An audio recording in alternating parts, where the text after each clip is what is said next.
네, 계속해서 풍성한 삶의 기초라는 제목으로 시리즈 설교를 나누고 있습니다. 우리 주님께서는 예수를 믿고 따르는 자들에게 풍성한 삶을 주시겠다고 약속하셨습니다. 여러분 믿으십니까? 네. 이것은 단지 돈이 많은 풍요로운 삶도 아니요, 몸이 튼튼한 건강한 삶도 아니요, 결코 죽음을 피할 수 없는 우리에게 영생이라는, 그러니까 영원한 생명이라고 이름 붙일 수밖에 없는, 어떻게 우리가 상상할 수 없는 다른 차원의 생명을 우리에게 주시겠다는 약속이에요. 이것은 우리가 하나님 나라에서 완전하게 얻게 될 생명이지만, 그것은 이 땅에서부터 시작되는 생명이기도 합니다. 문제는 그리스도인이 이 땅에서 마치 여러분 맛보기처럼 주어지는 그 풍성한 삶을 맛보지 못한다는 데 있습니다. 그 이유가 무엇이었죠? 우리가 지난 때 말씀을 나눴지만 1차적으로는 믿음의 문제였습니다. 그런 일이 가능할 수 있다라는 것을 사람들은 경험해 보지 못하기 때문에 쉽사리 믿을 수가 없어요.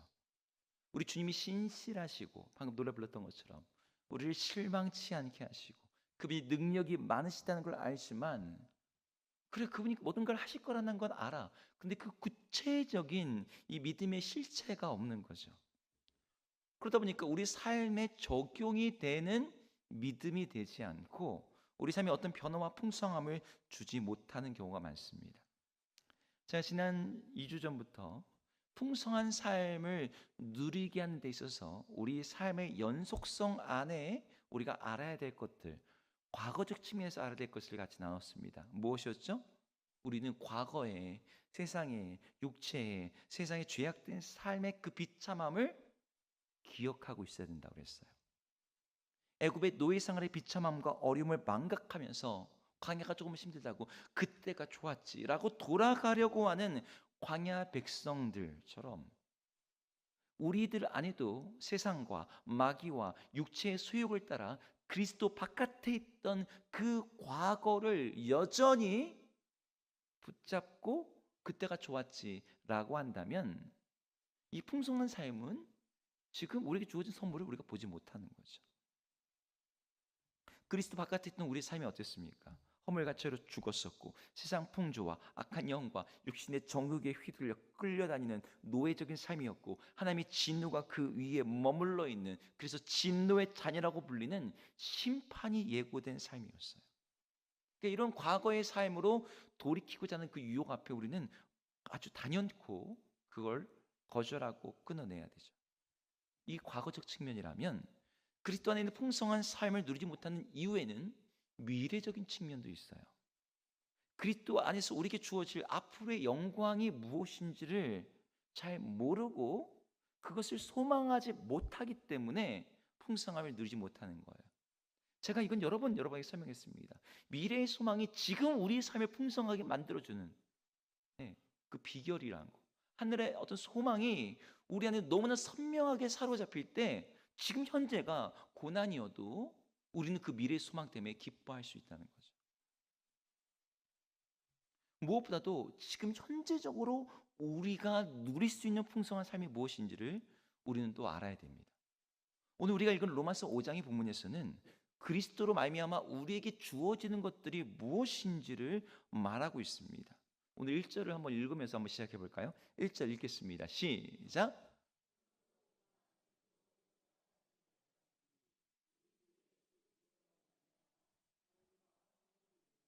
여기 보니까 우리 주 예수 그리스도로 말미암아 하나님과 화평을 누리자.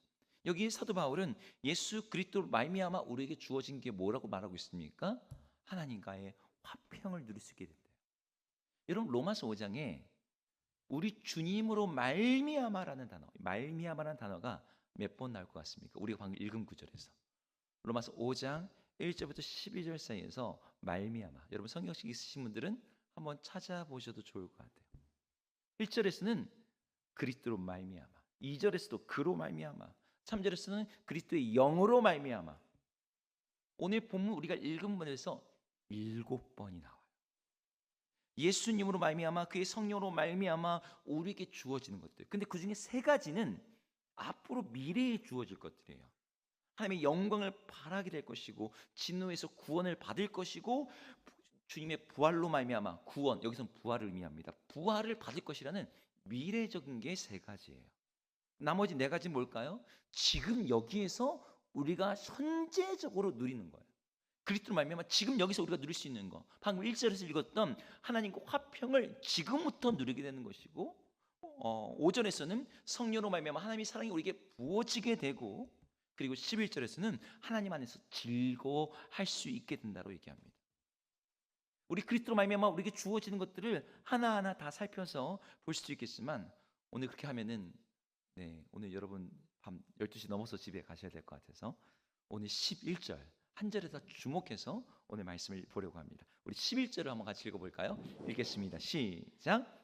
그뿐 아니라 이제 우리로 화목하게 하신 우리 주 예수 그리스도로 말미암아 하나님 안에서 또한 즐거워하느니라. 네, 여기서도 우리 주 예수 그리스도로 말미암아 우리 주어지는 게 있대요.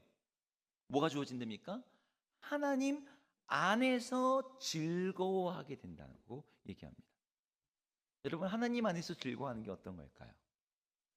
여러분, 이렇게 질문하면 딱 뭔가 답이 떠오르지 않으시죠? 여러분, 우리가 세례를 받을 때 우리는 웨스트민스터 신앙교백 소요리 문답 제 1항의 질문을 항상 첫 번째로 다룹니다. 사람의 제일 가는 목적이 무엇인가? 무엇이죠? 하나님을 영화롭게 하고 그분을 영원토록 즐거워하는 것입니다. 즐겁게 해드리는 게 아니고요, 그분을 즐거워하는 거예요. 우리가 세례를 받을 때 이것을 암기하고 들었지만 우리 실제적인 삶에서 하나님을 즐거워하는 게 뭔지를 잘 몰라요. 하나님을 즐거워하는 거. 방금 우리가 읽은 그 구절이 예수 그리스도로 말미암아 하나님 안에서 즐거워하게 된대요. 오늘이 여기 초점을 잡고서 함께 말씀을 나누고자 합니다. 미국의 어느 교회에서 주일학교 분반 시간이었어요. 선생님이 아이들에게 이제 복음과 말씀을 가르치는 거예요. 애들아, 예수를 믿으면 우리가 천국에 가게 돼요. 천국에 대해서 설명을 하는데 이 선생님이 계획이 있었습니다. 그래, 이렇게 설명하면 애들에게 좋겠지. 먼저 천국을 멋지게 소개하고 그 다음에 아이들에게 이 천국에 가려면 예수님을 믿어야 돼 라는 순서로 이제 아이들에게 가르쳐 주려고. 여러분, 천국이 어떤 곳인 줄 알아요? 천국은 이렇게 좋은 것이에요. 이 설명하는 거예요. 거기에는 길도 황금길이고, 거기에는 정말 생명나무 과실이 있고, 거기에는 빛이 있고, 거기에는 눈물이 없고, 막 설명을 합니다. 여러분, 어때요? 천국 가고 싶나요? 했더니 우리 아이들이 순수하게 뭐라 그랬을까요? 네. 우리 선생님이 조금 더 이렇게 우리 아이들의 적극적인 호응을 불러일으키기 위해서 오늘 천국 가고 싶은 사람 손 들어보세요 한 거예요. 자, 우리 한번 손 들어볼까요? 천국 가고 싶으신 분 손 들어보세요. 네. 여기는 다 계시네요.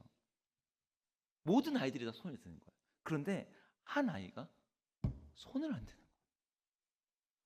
선생님이 다 들고 있는데 걔 안 드니까 이제 그 애 이름이 잔이었답니다. 잔이, 너 왜 손 안 드니? 천국에 가고 싶지 않니? 그랬더니 아이가 이렇게 대답했어요. 아니, 그건 아니고요. 천국에 나중에 가면 안 될까요? 오늘 저녁에 엄마가 뷔페 간다 그랬거든요. 아이 입장에서는 나중에 온 저녁에 지금 당장 뷔페를 가야 되는 거죠. 우리들 안에도 이러한 마음이 있어요. 하나님을 즐거워하는 게 미래와 나중의 일이고 지금 당장은 나에게 뭔가 주어지는 게 없을 거라 생각합니다.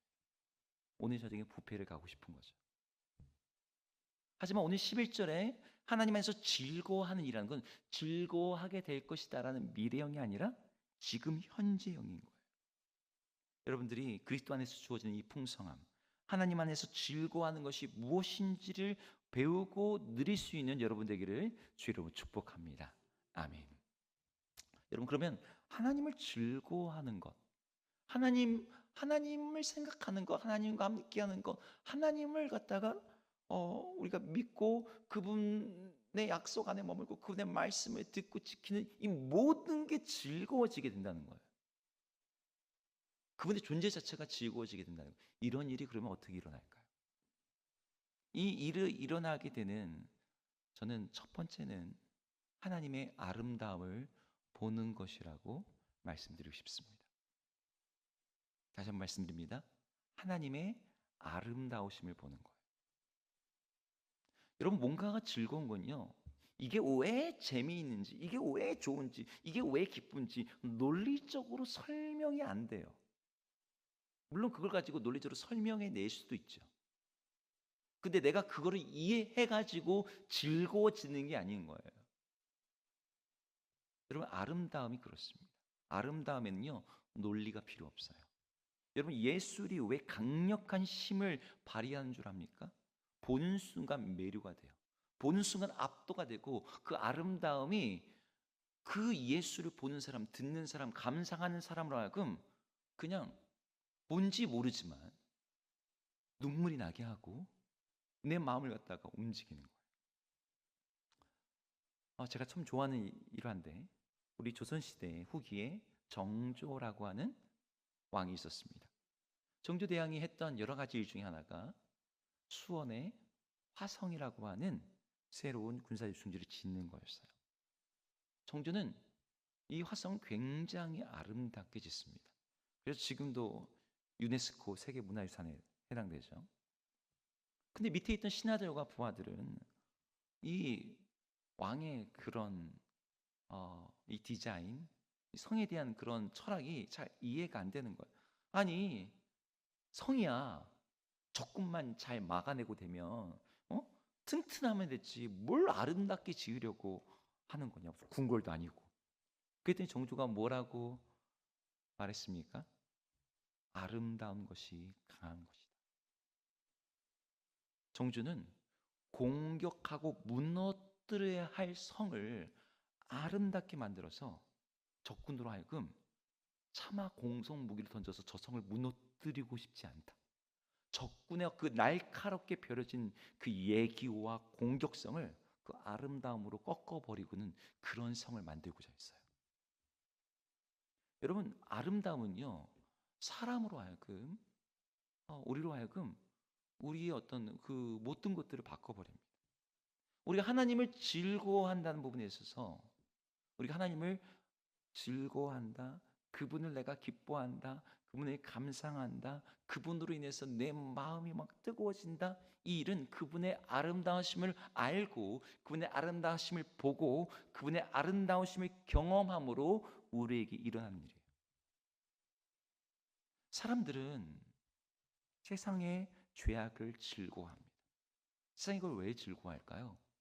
노아의 홍수 시기에 하나님이 이 시대를 정말 물로 심판하셔야 될 정도로 죄가 관영했어요. 근데 그 시대의 특징을 창세기 6장 2절에서 이렇게 설명합니다. 창세기 6장 2절 한번 같이 읽어볼까요? 시작. 하나님의 아들들이 사람의 딸들의 아름다움을 보고 자기들이 좋아하는 모든 여자를 아내로 삼는지라. 네, 사람의 딸들의 아름다움을 보았대요. 세상의 아름다움에 매료돼서 거기에 넘어갔어요. 그래서 세상에 미혹되어 끌려가는 거죠. 그런데 우리가 진짜 아름다움을 보게 되면 우리 눈이 높아집니다. 세상에 좋다고 하는 것들, 아름다운 것들, 하나님의 아름다움에 가려지게 되는 거죠. 여호와 우리 주여, 주의 이름이 온 땅에 어찌 그리 아름다운지요 라고 노래했던 다윗 같은 사람. 네, 하나님의 아름다움에 사로잡혀서 내가 주의 전에서, 궁전에서 문지기가 되는 것이 이 궁궐에 거하는 것보다 더 낫습니다. 제가 예전에 한 다큐멘터리를 봤습니다. 극한 직업 3일이라는 다큐멘터리인데, 이제 이 다큐멘터리는 수많은 직업을 3일 동안 이렇게 따라다니면서 그 직업의 단면을 보여줍니다. 근데 그때 제가 봤던 다큐멘터리의 직업이 어떤 직업이었냐면 발레 무용수였어요. 발레 무용수. 발레 무용수들은 어떻게 사나? 여러분, 우리가 갖고 있는 발레 무용수의 이미지 않습니까? 예쁜 발레복을 입고 슈즈를 신고 점프를 하고 아름답게 화장하고 분장하고 무대에 서는 모습. 근데 그 다큐 3일에 나오는 발레리나의 삶은 정말 저렇게는 못 살겠다. 네, 너무너무 힘든 거예요. 어마어마한 연습량, 매일이 혹독한 일정입니다. 아침부터 밤까지 개별 연습, 단체 연습, 그리고 혼자 못하면 개인 연습. 자유시간이라는 게 존재하지 않아요. 잠잘 때 자유시간입니다. 아름다운 선을 유지하고 쉽게 점프할 수 있도록요, 하루 종일 연습을 하는데 밥은 요만큼 먹습니다. 아침은 안 먹고요. 밥은 요만큼 먹어요. 그리고 저녁에 마지막 공연하고 나서 뒤에 이렇게 그 치킨 한 마리 시켜서 6명이 나눠 먹는데요. 배불리 먹으면 안 돼요. 음식은 조금 먹는데 발레리나가 매일 먹는 게 있습니다. 뭔지 아세요? 약이에요, 약. 영양제 같은 보조식품인 줄 알았더니 말 그대로 약입니다. 진통제. 잦은 부상과 통증으로 인해서 소염 진통제를 하루에도 몇 번씩 먹어요. 네. 몸이 너무 고통스러우니까. 근육도 뼈도. 여러분 발레리나 발 본 적 있으시죠? 가끔씩 광고에 나왔습니다. 얼마나 흉측한지 몰라요. 발레라는 예술을 무대에 올리기 위해서 해야 되는 그 엄청난 연습과 수도자적인 삶의 무게가 그 발에서 단면적으로 드러납니다. 여러분에게 만약 그런 삶을 살라고 하면 여기에 계신 누구도 나는 그런 삶을 살겠다라고 자발적으로 선택하실 분은 계시지 않을 거예요. 근데 그들의 젊음과 그들의 건강과 그걸 다 허비하면서도 발레단에서 연기를 하고 하는 그 삶을 너무나 즐거워하고 그들이 행복해하는 거예요. 너무 힘들지 않으세요? 물어보면 힘들죠. 근데 웃어요. 기뻐해요.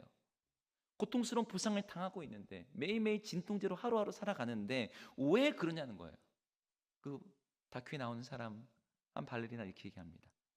그 작품을 함께 할 때 그 아름다움에 거기에 매료된 순간 이후로부터 자신의 삶은 발레에 바쳐졌다. 발레의 아름다움을 보고서 내 인생은 저 발레를 하는 삶이야.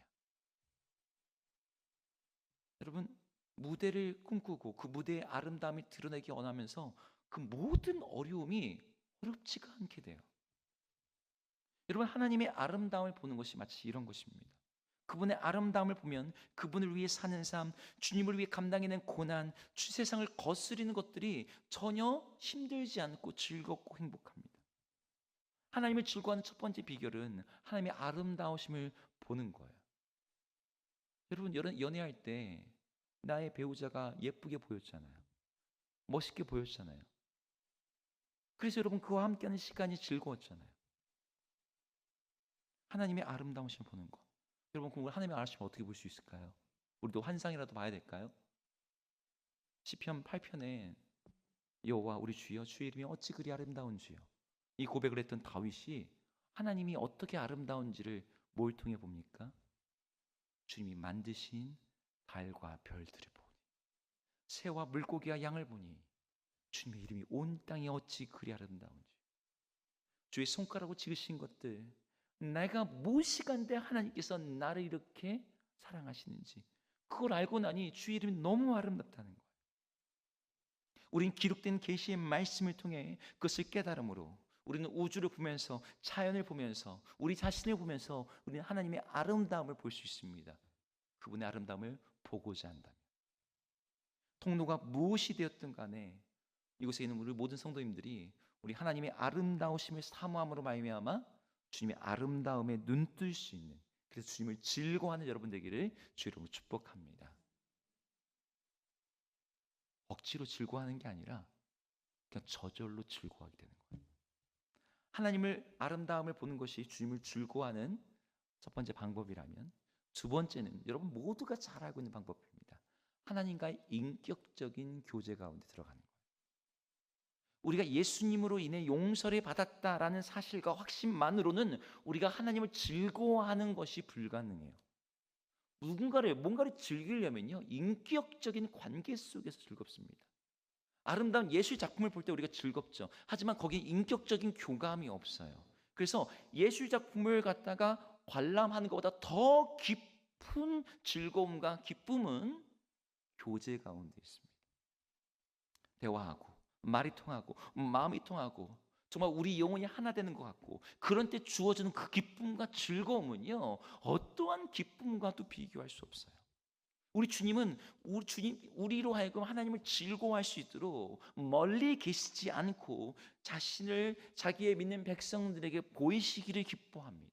자신을 들려주시기를 기뻐하고 음성을 실제로 들려주세요.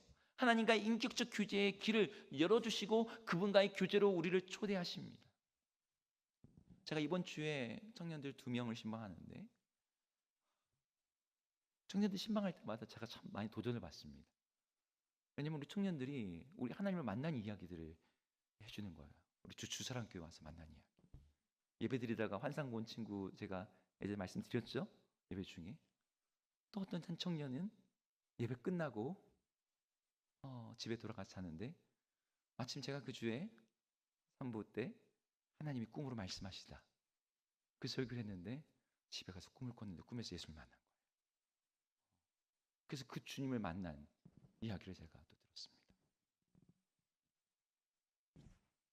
여러분 장미꽃 위에 있으리라는 찬송이 있습니다. 여러분 찬송 아시죠? 저 장미꽃 위에 있을.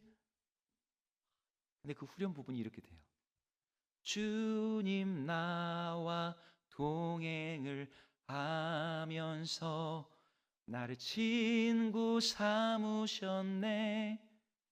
우리 서로 받은 그 기쁨을 알 사람이 없도다. 그럼 주님과 교제하는 기쁨은 그 교제 가운데 들어와 있는 사람 외에는 알 사람이 없습니다.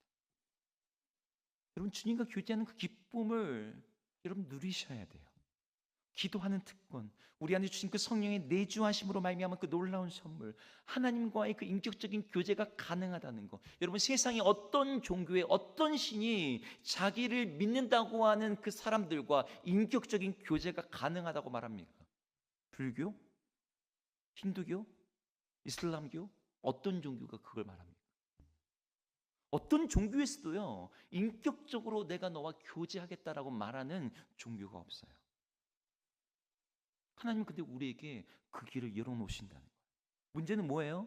우리가 그분을 즐거워하기 위해서 그분과의 인격적인 교제 가운데 우리 시간과 우리의 마음을 써야 된다는 거죠. 여러분 우리가 누군가 교제한다고 해도 시간이 듭니다. 마음이 듭니다. 돈이 쓰입니다. 그렇게 하지 않고서는요 교제의 즐거움이 만들어지지 않아요. 친구와의 관계이든 연인과의 관계이든 시간을 들이지 않으면 관계는 소원해지고 마음을 들이지 않으면 거기에 서먹서먹해지고 돈을 들이지 않고 그 사람에게 헌신하고 쏟은 게 없으니까 아쉬운 거 없어요. 안 만나도.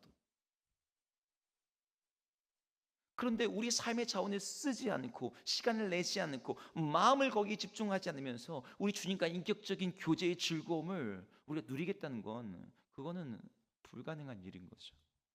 주님과의 만남의 시간을 확보하지 않으면서. 그래서 당장 눈앞에 보이는 유튜브와 넷플릭스와 다른 세상의 어떤 것들이 재미있잖아요. 그 더 큰 즐거움과 기쁨을 잃어버린 채 거기에서 우리의 마음을 쓰는 거죠. 아까 시편 8편 썼던 다윗이 시편 131편에서 이렇게 얘기해요. 하나님과 친밀한 인격적인 관계 속에 들어갈 때 삶이 어떻게 되는지를 보여주는 표현인데 시편 131편 2절을 읽습니다. 시작. 실로 내가 내 영혼으로 고요하고 평온하게 하기를 젖된 아이가 그의 어머니 품에 있음 같게 하였나니 내 영혼이 젖된 아이와 같도다. 여기 보니까 시인과 하나님과의 관계를 뭐라고 묘사하냐면 자기를 어머니 품에 있는 젖된 아이. 그러니까 우리 주님은 어머니처럼 묘사하고 있습니다. 근데 여기 나오는 아이가 어떤 아기예요? 젖된 아이입니다. 갓난 아이가 아니고요. 젖된 아이입니다. 갓난 아이하고 젖된 아이가 어떤 차이가 있을까요? 갓난 아기에게 엄마는 생존에 절대적으로 필요한 존재예요. 아기는 엄마 품을 찾습니다. 왜요? 젖을 먹으려고요. 살려고요. 젖을 먹냐 못 먹느냐에 따라서 사느냐 죽느냐가 결정이 돼요. 근데 여기 나온 아이는 엄마 품을 왜 찾을까요? 젖 먹으려 찾을까요? 여기 나온 아이는 젖을 뗀 아이입니다. 고대 이스라엘 문화 말씀 5살 이상의 아이예요. 그런 아이가 엄마의 품을 찾는 이유는 살려고 찾는 게 아니에요. 젖을 먹으려고 찾는 게 아니에요. 엄마 품이 그냥 좋으니까 찾는 거죠. 그 안에서 기쁘고 행복하고 사랑하고 교제하는 게 즐거우니까요. 많은 사람들이 우리 주님을 찾을 때 갓난 아이처럼 찾습니다. 그렇게 찾을 수 있죠. 절박함을 가지고 살려고, 주님 저 좀 구원해 주세요. 저 좀 살려 주세요. 저를 이 중독에서부터 해결해 주세요. 이 죄의 문제부터 저를 갖다가 구원해 주세요. 이렇게 하나님을 찾게 되고 하나님을 만나게도 돼요. 그런데 그게 해결이 되면 하나님과의 관계가 소원해지는 거예요. 이제 구원을 받았으니까. 이제 문제는 해결됐으니까. 그래서 하나님 없어도 이제 살만한 거예요. 하지만 거기에는 뭐가 없습니까? 즐거움이 없죠. 예수 믿는 기쁨이 없어요. 여기 나온 시인처럼 그리스도인 저 때문에 안 믿으면 지옥 가니까 그런 식으로 엄마 품 하나님 품에 머무는 수준에 있다면 하나님과의 관계가 지금 잘못 세팅된 겁니다.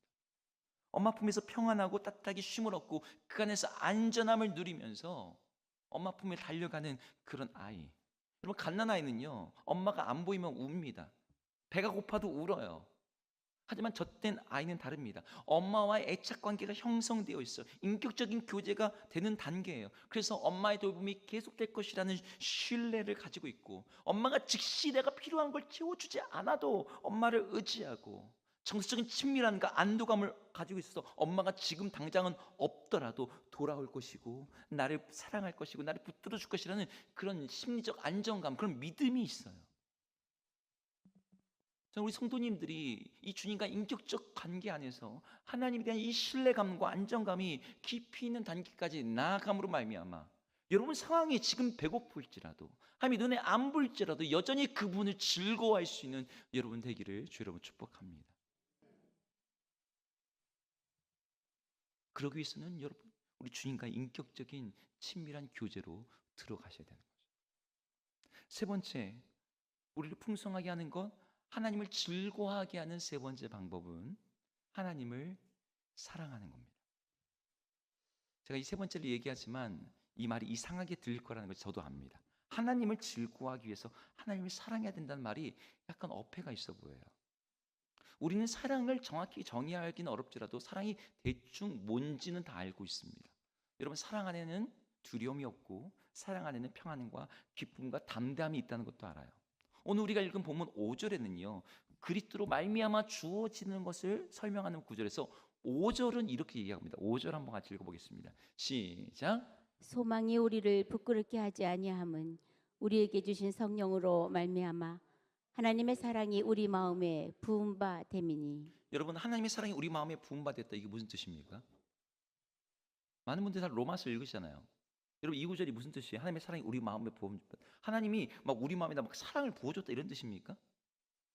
이 말을 갖다가 이해하려면 신명기 말씀을 먼저 알아야 돼요. 신명기 30장 6절에서 이렇게 말씀하시거든요. 신명기 30장 6절도 읽겠습니다. 시작.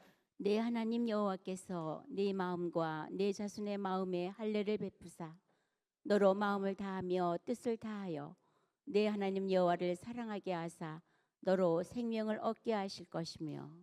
여러분 우리가 신명기에서 정말 잘 알고 있는 말씀은 신명기 6장 4절부터 6절 말씀입니다. 마음을 다하고 뜻을 다하고 힘을 다하여 내 하나님 여호와를 사랑하라. 이 명령은 다들 잘 알아요. 문제는 뭐예요? 그게 안 된다는 거예요.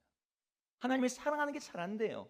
죄악을 자꾸 사랑하게 되고 세상을 사랑하게 돼요. 근데 하나님은 우리에게 이 명령을 하시면서 불가능한 명령을 주시는 분이 아니라 신명기 30장 6절에서 이렇게 말합니다. 세상과 죄악과 우상을 사랑하는 우리 마음을 하나님께서 할례를 베푸시겠대요. 우리 마음을 갖다가 뜯어내신다는 거예요.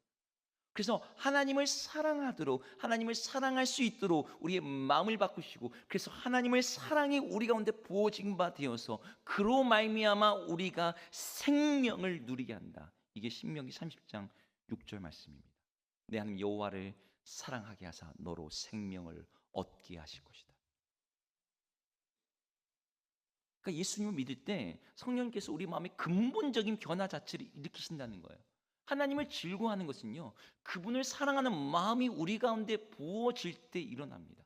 그분이 그렇게 사랑하게 될 때 가능한 일이에요.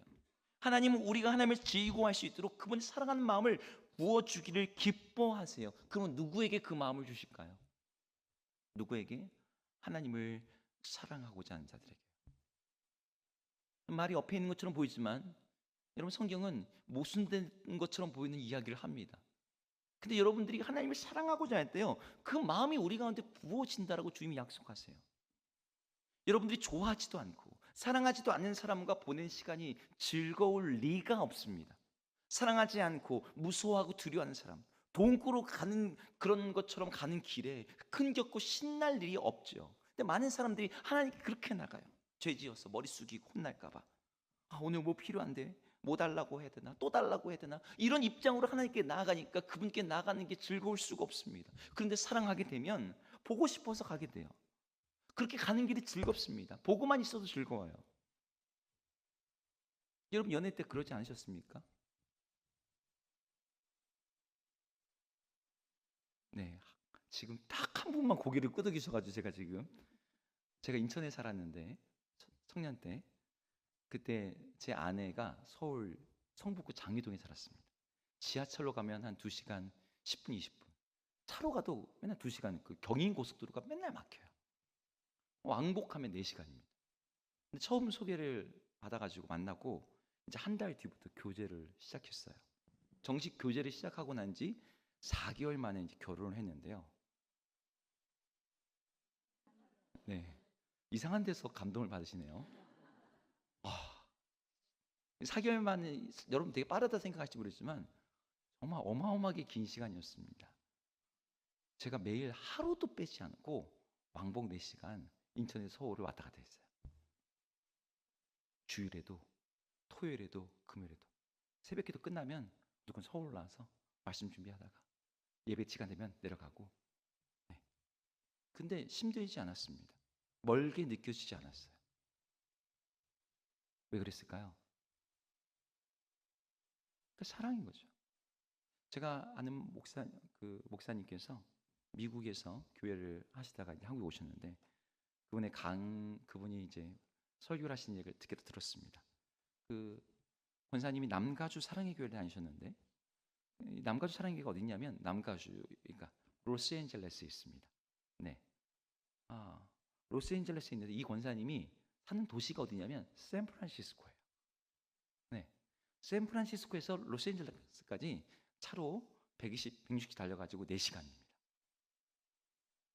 그래서 하루는 이제 이 목사님이, 그 권사님이 어디 사는지를 아니까, 아유 권사님 교회 오시는 거 힘들지 않으세요? 교회 너무 멀지요? 그랬더니 권사님이 이렇게 말했답니다.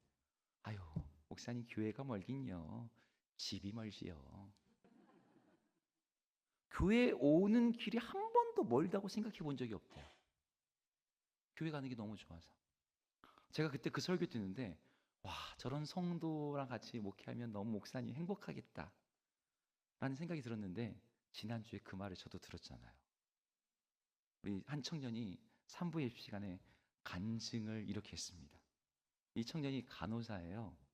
서울에서 근무를 하는데 주일날 오프가 잘 안 납니다.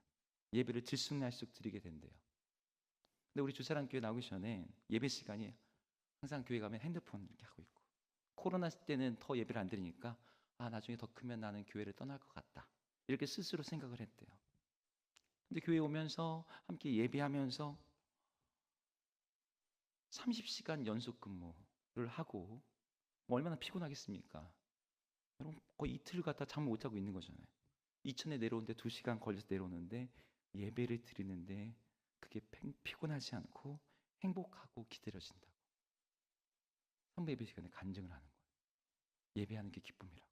이번 주 주보에 그 간증문이 올라와 있습니다. 여러분 한번 읽어보시기 바랍니다. 여러분 사랑하는 마음이 부어지면 하나님을 즐거워하게 돼요. 그분이 즐겁습니다. 그래서 예배를 사모하게 되고 하나님을 찬양하고 기도하고 말씀 듣는 것이 기쁨이 되는 거죠. 오늘 말씀을 정리해 보겠습니다. 우리가 하나님 안에 있는 풍성한 삶을 누리는, 현지적으로 누리는 것은 그분을 즐거워하는 것과 연결되어 있어요. 그럼 우리가 그분을 어떻게 즐거워할 수 있는가? 그분의 아름다우심을 보고 그분과의 어떤 친밀한 인격적인 관계로 나아가며 그분을 사랑하게 될 때 우리는 하나님과 관련된 그 모든 것들이 우리에게 기쁨이 되고 그분을 즐거워하는 법을 배우게 됩니다. 이것은 그리스도 안에서 우리에게 주어지는, 그리스도로 말미암아 주어지는 거예요. 로마서 5장에서 말하는 것은 지난번에 얘기했던 것처럼 노예에 비천한 삶이 아니라 하나님의 영광을 구하는 존귀한 삶이 되는 것이고, 진노의 자녀였던 우리들이 하나님과 화목하게 되어 화평을 누리는 삶이 되고, 허물과 죄로 죽었던 존재였던 우리가 구원을 받게 되는 것, 이 모든 것은 그리스도로 말미암아 주어진 거예요. 그리스도께서 우리를 위해서 뭘 했기 때문에? 하나님과 우리 사이 근본적인 문제가 되는 죄의 문제를 그분이 해결하셨어요. 아담과 하와는 애초에 하나님을 즐거워하면서 에덴 동산에서 살았습니다. 하지만 죄로 말미암아 그분과의 교제가 단절되었어요. 하나님의 아름다움을 더 이상 볼 수 없고 그분 앞에서 숨게 되었습니다. 하나님을 사랑하는 대신에 그분을 두려워하는 존재가 되었어요. 죄가 우리를 그렇게 만드는 거죠. 그런데 그리스도께서 이 죄를 십자가에서 해소하시고 예수 그리스도께서 우리 모든 죄의 문제를 해결하셨습니다. 우리는 그로 말미암아 담대함을 갖게 되었고, 하나님께 나아가서 그분을 즐거워할 수 있는 기반이 우리에게 열린 거예요. 이제 우리는 그분이 우리 열어놓으신 그 길을 걷기만 하면 됩니다.